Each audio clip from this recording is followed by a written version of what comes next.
Bismillahirrahmanirrahim. Assalamualaikum warahmatullahi wabarakatuh. Hamdan wa syukran lillah, amma ba'd. Puji syukur kita panjatkan kehadap Allah Subhanahu wa taala yang telah memberikan kenikmatan dan kesehatan kepada kita semua, terutama kenikmatan iman dan Islam. Semoga kita semuanya ada dalam bimbingan dan juga ada dalam ridho Allah Subhanahu wa taala.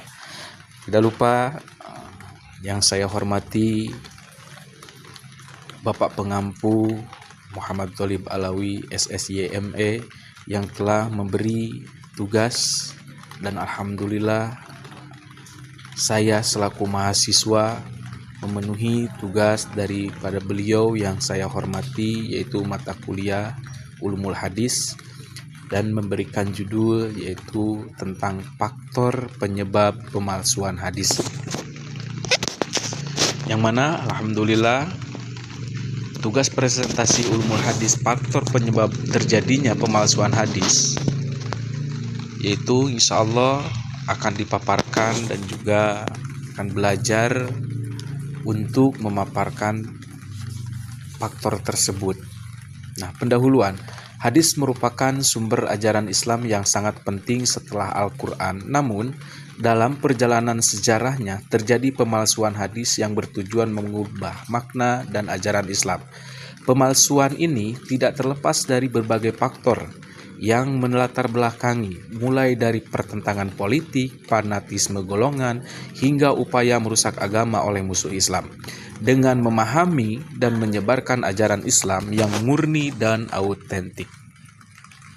Pembahasan dan poin faktor penyebab terjadinya pemalsuan hadis.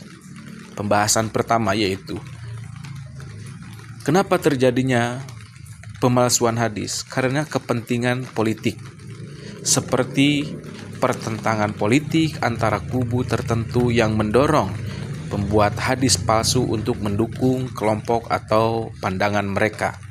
Nah, pembahasan yang kedua, terjadinya pemalsuan hadis itu karena fanatisme buta terhadap bangsa, suku, bahasa, negeri atau pemimpin yang membuat hadis palsu untuk menonjolkan keutamaan kelompok atau pemimpinnya.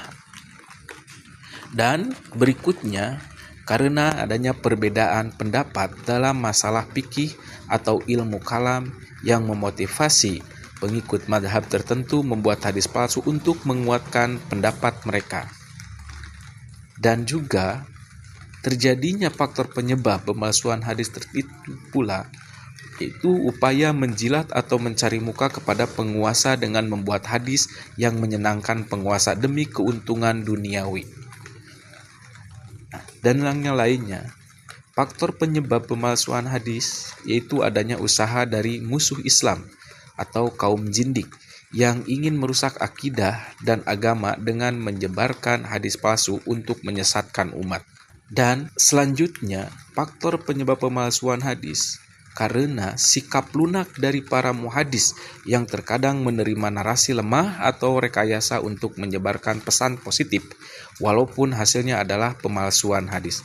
Nah, mungkin faktor penyebab pemalsuan hadis yaitu yang diuraikan berikut. Nah, kesimpulannya, pemalsuan hadis ini dilakukan baik dengan tujuan negatif, seperti politik dan fanatisme maupun alasan yang tampak positif, seperti mendekatkan diri kepada Allah atau memperbaiki masyarakat. Namun, tetap merupakan perbuatan tercela dan dilarang dalam Islam dan mendapat ancaman dari Nabi bagi orang-orang yang memalsukan hadis. Mohon maaf bila mana ada kata yang disampaikan dengan kesalahan. Mohon maaf yang sebesar-besarnya. Wallahu taufiq ila aqwamit thoriq. Wassalamualaikum warahmatullahi wabarakatuh.